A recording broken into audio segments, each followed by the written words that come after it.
Welcome to Et Al., a podcast from Baylor University Press, where we interview authors and publishing experts to bring you the best scholarship in the fields of scriptural, historical, and theological studies, as well as the world of academic publishing.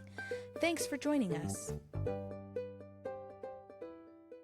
Hello, everyone. Welcome to Et Al., a podcast by Baylor University Press. We are here at the AAR and SBL conference happening in Boston, and I'm very pleased to be joined today by Mary Jo Iozzio. She is the professor of moral theology and professora ordinaria at the Gloria L. and Charles I. Clough School of Theology and Ministry at Boston College. She's also the author of Radical Dependence, which is coming out with Baylor University Press very soon. Very happy to be joined by you. Thank you so much, Mary Jo, for coming. Thank you so much for the invitation. I'm so happy to be here. I'm so happy to see the light of day Yes. to Radical Dependence. It's been a long time in coming, and I'll talk a little bit more about how long a time and why. Okay, yes, thank you very much.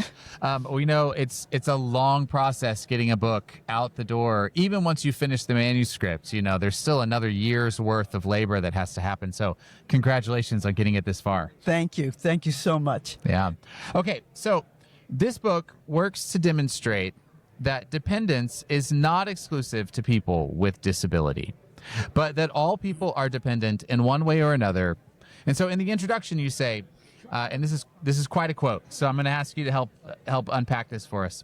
When theology takes account of these realities by actually recognizing the experiences of being a person with disabling conditions, a new image of what it means to be human will emerge, an imago Dei, wherein the difference that is diversity, inclusive of limits to one degree or another in our communities, will be the acknowledged norm in place of hegemonic normativity and its oppressions of anyone non-conforming to its putative power.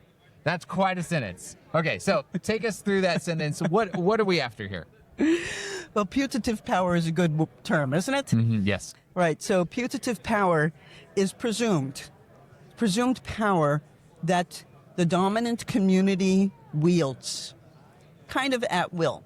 And what I'm arguing is that, in fact, none of us got to where we are today without being dependent on all sorts of people. From our parents first, Yeah. to our teachers, our siblings, if we have siblings, the friends that we make at school, those who like us and those who don't. We learn who to avoid, but who to cling to. We depend on infrastructure to keep us going. Right? We depend on the Heinz Center, for example, to provide this kind of a venue for us to gather each year. And that's a remarkable gift that each of us has and many of us take advantage of. Really important. We are dependent on the police, the firefighters, the teachers. What would we do without them? None of us would be here without them. Right? Yeah. This is, after all, an academy. Right? So it's academic activities that we engage with that I want us to recognize and be grateful for all those who have contributed to our becoming the persons we are. Yeah. So dependence gets a bad rap. And I don't like bad raps. Okay. Yes. I like the good raps. Yeah. So this sense that any of us are autonomous individuals, you're suggesting really is a myth. It's an outright lie. Okay. I mean, outright lie is maybe a finer point on it. Yes, that's right. Because of how much we're dependent on everyone else all the time. Yes. Both for who we are and who we want to become, down to even just the people who are managing this conference center where we are today. Like all of those things, we are interconnected and dependent upon others. As well as, for example, and most folks I think forget this, we depend on the driver in the other car to stop at the traffic light. Yes. For everyone's safety. Everyone's safety. That's right. Everyone's safety. We are dependent in radical ways. And that's not a bad thing. And as someone who's engaged in theology, our ultimate dependence is on God. Yeah. And the trust that we place in God that it's going to work out. Right. And you even in this book, you begin by taking it a step further even than that and suggesting that God in God's own life is in some sense dependent. So talk us through the kind of Trinitarian foundations of your theology of dependence here. Well, there is 3 persons in the Christian Trinity, right? The Father depends on the Son to do the work that the Son can do with the Son's own hands and body and teachings. The Spirit empowers us to move forward. And the Spirit empowers God for God's will to be done. So that we have a Trinity suggests that a single entity was insufficient for the work God wished to do in the world. So even within God, this kind of plurality, this kind of, because there are multiple persons within God, that would indicate that it's all the more silly for us to think that we could do it by ourselves. All right? the more silly. Yeah. Yes. Ridiculous. Given that the Trinitarian relations themselves would seem to speak of some other kind of mutuality that we maybe take for granted in our own lives. Right. Yeah. Right. Because in mutuality, we are dependent on the friends that we have. Yes, right. Right? And what are the friends of God and prophets? That's whom we are called to be. Right. Yeah, absolutely. Absolutely. Now, so then in what ways do we recognize our dependency without diminishing the experiences of those with disability by, and this is quoting you, leveling the field to include everyone? Why is inclusion then an important feature of your vision here? As someone who has witnessed exclusion of members of the community because of their race, because of their gender, because of their disability status, and a person dedicated to the virtue of justice, I am adamant in advocating for our sisters and brothers who have been failed by the communities to which they belong. Yeah. Or ought to belong. Right. Right. And so is inclusion then, to kind of draw some of the links here conceptually, if we have this sense that we're all dependent on each other all the time, and so then to be a community founded on the Trinitarian life of God would require that we be a community that includes everyone of all abilities to the greatest of our ability at any given time. Is that kind of how the through line works there? Yes, absolutely. Yeah. Absolutely. That whenever someone wishes to participate, we must make space for that participation to occur. Okay. Yeah. For those of us who have greater power, and there are multiple levels of power, and in the classroom, for example, I have the greater power than my students do. It does not mean that my students are not teaching me as well. They often are. But I'm the one that's going to grade their papers. Right. Yes. Yes. You do control their something in this context that they don't. Yes, Yeah. yes. And what are the reasons that I grade those papers? When I'm grading those papers, I am, for all intents and purposes, editing their work to help them improve in developing the skills and the wisdom and the contributions that are in waiting for them. Yeah. So this notion of inclusion can still incorporate something like pedagogy. Absolutely. Where other people may have gifts that I don't have that they can share with me and I can learn from them, and vice versa. Exactly. So it isn't it's not a flattening, maybe is a way to put it. Right. But it is a recognition of the gifts that we have to offer. Something kind of along those lines. Yes. Does that sound right? Yes. Thank you. Yes. Yeah. I mean, I do kind of love the direction that you're pushing here. And coming back to this question of power or injustice, rather, you name stigma as the primary form of injustice enacted on people with disability. And how does stigma deny the, and quoting you here, relational dependence that solidarity supports? And then a follow-up to that would be, how might we practically practice solidarity, especially in the face of, for instance, difficult texts in Scripture, right?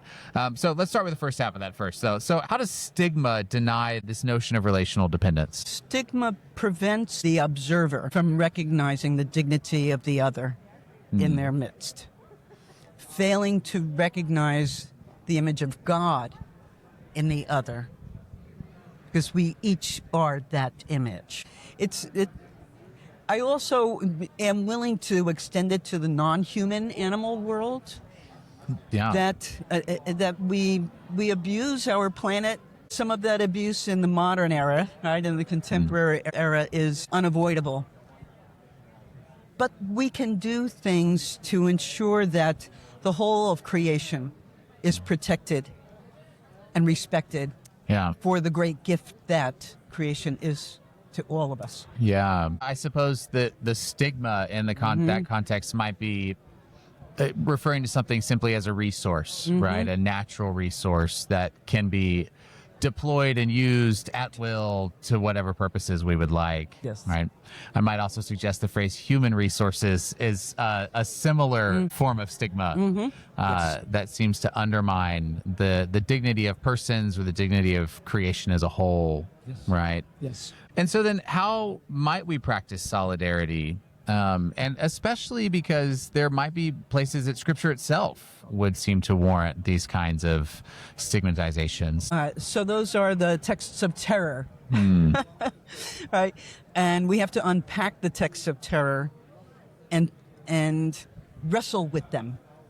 Wrestle with those texts of terror. Like, Jacob wrestling with the angel. He wasn't going to let go until he got a blessing. And that's what we want to do. We want to wrestle until we get the blessing so that everybody has access. Everybody has a place. Everybody is welcome. No exceptions. Yes, yeah. Are there specific, then, practices of solidarity that you might recommend for us? I know sometimes when you write a book of theology, there can be a lot of ground clearing intellectually that has to happen.